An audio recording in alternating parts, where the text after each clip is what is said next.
Although it's not often taught today, rhetoric can actually help you become a better reader of literature.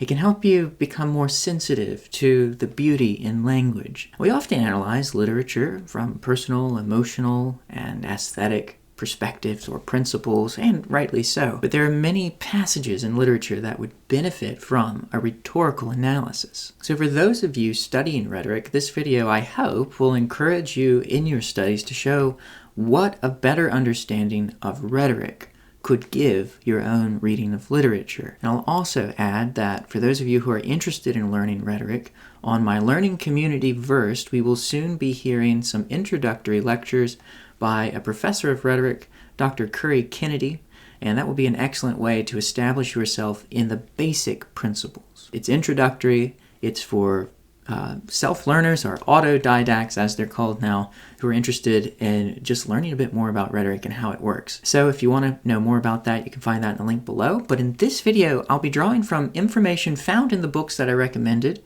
in my previous video about studying rhetoric on your own. Aristotle defined rhetoric as the faculty of discovering all the available means of persuasion in any given situation. And in John Milton's Paradise Lost, we see Satan using rhetoric to incite his fallen angels to further rebellion, a perfect example of persuasion. The book opens with the aftermath of the war in heaven, in which Satan and a third of his angels rebelled against God and were defeated by the Son. They were cast down into hell. Satan and his followers are now lying stunned in the fiery lake of chaos, disoriented and humiliated. And that's the moment where we begin. Book 1 narrates their first attempts to recover. Satan rises from the burning lake. Beelzebub joins him, and the two begin to rally the scattered legions. So these two speeches that I'm going to analyze mark critical turning points.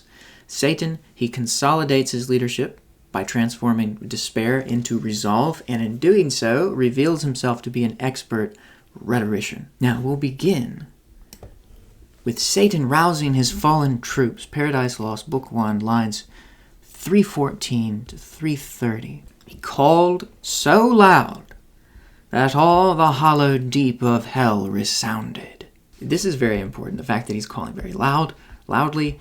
He's speaking with authority. And this forceful entry of his establishes, I think, ethos. He's what's called the ethical appeal. Usually the speaker or the rhetorician will need to establish his credentials or her credentials, and this is what we see happening here with the loudness. There is authority through the sheer verbal presence. He positions himself as the natural leader in chaos as he was in heaven, and this whole scene is really interesting. It's a perverted mockery of the Logos speaking over the chaos, because this antichrist perversion of Satan speaking over the chaos lake of hell is mimicking the act of creation described in Genesis 1, where God speaks things into existence, or in St. John's prologue to his gospel, where it was the Word that created everything. Here we see a new kind of creation, but it's one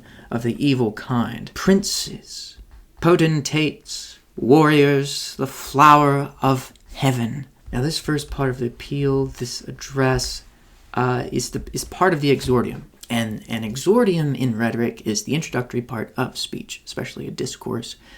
And here he addresses the tortured angels in the highest form of address possible: princes, potentates, warriors.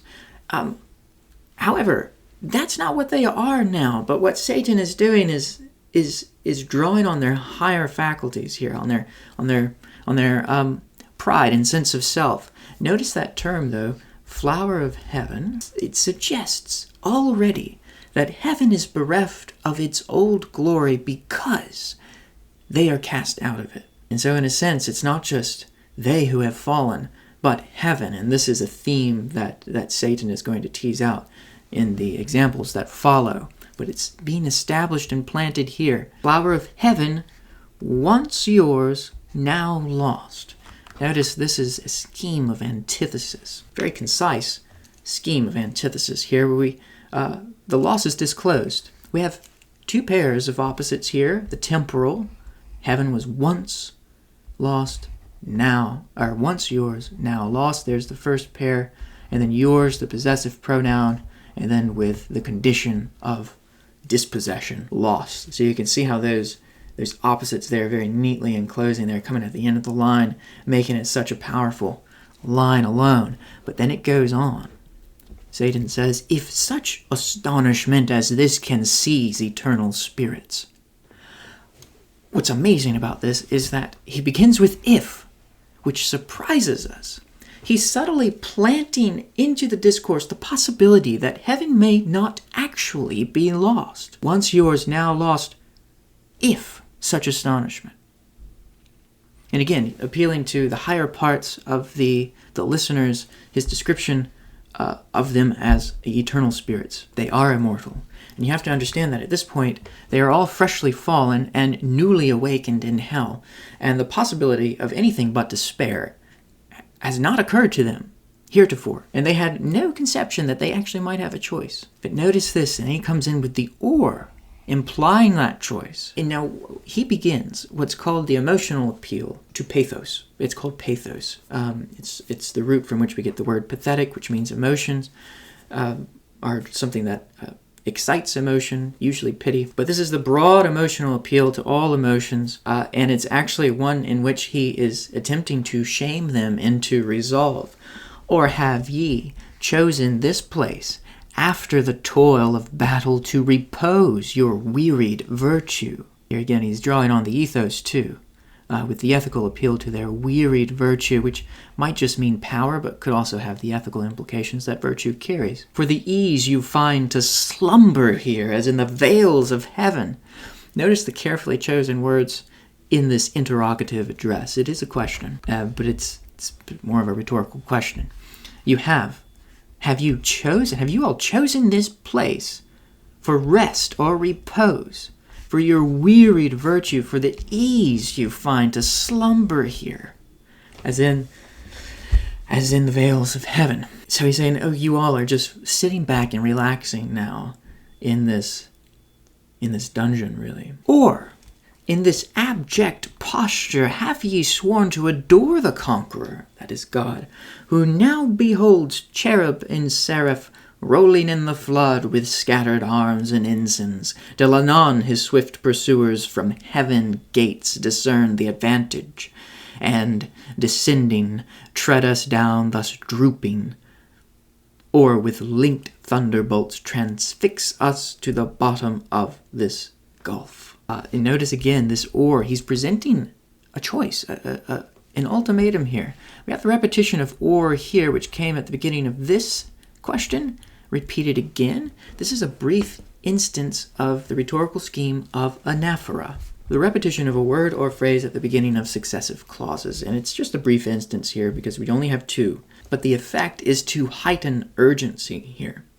So he shames the fallen angels, mocking their abject posture, that's defeated posture, as though they have bowed in subjugation to adore the conqueror whom they rebelled against, who now beholds them rolling on the flood in chaos and in pain. Sarcasm stings a bit, or the criticism stings a bit. He implies that to remain passive is to worship the Creator, is to betray their immortal dignity as eternal spirits. And the strategy is meant to incite anger and pride, and thereby transforming their despair into shame, even possibly outrage. Again, this is the ethos appeal, but he's also using logos, logical reasoning here.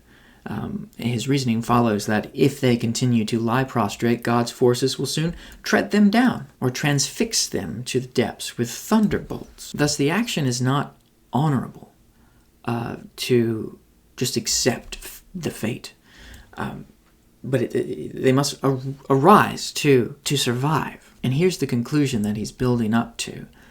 Awake, arise, or be forever fallen. It condenses the argument into the situation before them. They must make a choice. He presents them with something they didn't even know they had, which is the choice to awake, arise, or be forever fallen. And of course, the fallen here might be a special kind of wordplay in which fallen becomes both literal, meaning they have cast been cast down from heaven, but it also could have some moral implications of cowardly submission, which is what he's trying to goad them out of and into more rebellious action. So the speech, this kind of speech is called deliberative rhetoric.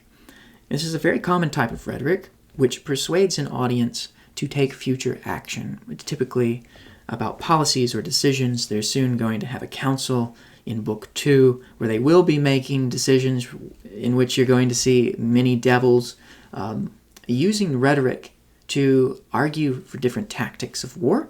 But this kind of rhetoric, deliberative rhetoric, focuses on what is advantageous or harmful. But there's also a bit of epideictic rhetoric, that is the rhetoric of praise or blame, as he aims at kind of shaming his troops into renewed courage. So once the troops are gathered, and there's a beautiful catalog of description, very Homeric, in which the troops are gathering like autumnal leaves around Satan, he begins this other speech. This is the appeal for continued rebellion. We remember the exordium before, so he begins with the address as well. This is an even more elevated, grand address, and he immediately begins by reframing the history. So we'll see this soon. I just want to say as a preface, he's going to reframe the story of the fall, of the war in heaven. And this in rhetoric is called narratio, which is just the retelling of a story, usually through carefully selected facts to present it in a very careful light. The speaker retells or summarizes an argument or a story. And Satan does this a lot in Paradise Lost, and this is partly how rhetoric can be manipulative. And the more you know about good rhetoric and how rhetoric can be used, the better you're going to be at identifying manipulative rhetoric. And less likely you'll be manipulated by it, whether it's on TV, with politicians, or your local school board. Satan does this a lot. Here it is important to see that his repurposing of the story, the way he retells it, paints their rebellion in the most favorable and heroic lights. And watch as he builds up to the confirmatio, the part of speech that logically presents the support of a thesis. So be watching for that. So here's the address. O myriads of immortal spirits, O powers matchless but with the Almighty. And that strife was not inglorious, though the event was dire. So the strife, the war in heaven, was not inglorious. And there's the double negative here. This is a scheme called litotes, which is an ironic, or just an understatement, really, it can be ironic, in which the affirmative is expressed by the negative of its contrary. A salesman will say after he closes the deal, you won't be disappointed. That's a litotes with the double negative, won't disappointed, meaning you will be glad. Here he's saying it was glorious, because these two negations cancel it out. But they're doing that, they're operating very carefully here as a part of the rhetorical architecture of this passage. As this place testifies in this dire change, hateful to utter. But, and here's the turn to hope, but what power of mine foreseeing or presaging from the depth of knowledge, past or present, could have feared how such united force of gods, how such as stood like these, could ever know repulse? Saying, how could any of us, knowing how powerful we are, ever expect to have been defeated? For who can yet believe, though after loss, that all these puissant legions whose exile hath emptied heaven shall fail to reascend, self-raised, and repossess their native seat? Notice how he casts their punishment as the loss of heaven. They emptied heaven.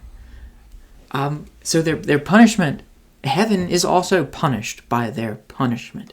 Heaven, he says, has injured itself by removing us from it. Heaven is empty. And he continues, for me be witness all the host of heaven, if counsels different, or dangers shunned by me, have lost our hopes. The subtle by me here is possibly, it is at least suggestive that he is taking responsibility for the fall. The danger was shunned by me. And it's actually astounding that he does this. But if you've been following so far, you can see that he only does this after he's reframed the rebellion as a glorious event. So in taking the blame, he's subtly taking the glory, and the subtlety is genius. And this is why John Milton is one of the greatest poets in the English language. He does all of it. He knew rhetoric so well, as he was a great rhetorician himself. And he pours all his powers into this anti-hero. But he who reigns monarch in heaven, he's very loath to say God. He's always using these epithets. Till then, as one secure sat on his throne, upheld by old repute, consent or custom, and his regal state put forth at full, but still his strength concealed, which tempted our attempt and wrought our fall. Now he backs up and actually casts full blame upon God himself, arguing that God deceptively concealed his strength and made it look like they could successfully overthrow God. God, he says, tempted our attempt. Notice the repetition of the root there, tempt. This is called the scheme of polyptoton, which is when words are repeated with the same root. God's deception wrought our fall. He says this is both an ethical appeal. He's making an ethical argument and a logical argument here. It's leading up to the confirmatio, where his argument finally leads up to the point. And notice how the logic of strategic reasoning in this passage is leading up to what he wants. Henceforth his might we know, and know our own, so as not either to provoke or dread new war provoked. Another polyptoton here, variation of the word. Our better part remains to work in close design, by fraud or guile, what force effected not, that he no less at length from us may find, who overcomes by force, hath overcome but half his foe.